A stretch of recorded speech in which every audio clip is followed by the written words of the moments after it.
2 жыл мурун ушул спорт сарайды балдарга куруп беришти. Бул негизинен өкмөт тарабынан, анан кийин Арис тарабынан, айыл өкмөтү тарабынан, анан өзүбүздүн балдардын салым кошкон салымы менен анан ушул спорт сарай курулган.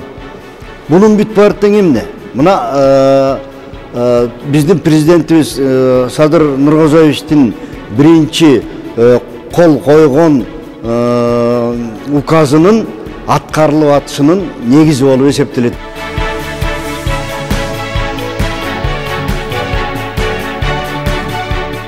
Президентибиз указды жазып колун коюп коет.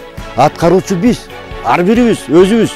Улуудан баштап жаштарга, окуучуларга чейин биз ар бирибиз өзүбүздүн денебизди чыңдоо маселеси, акылыбызды толуктоо маселеси, ички дүйнөнү тазалоо маселеси бүт баардыгы өзүбүздөн болуш керек.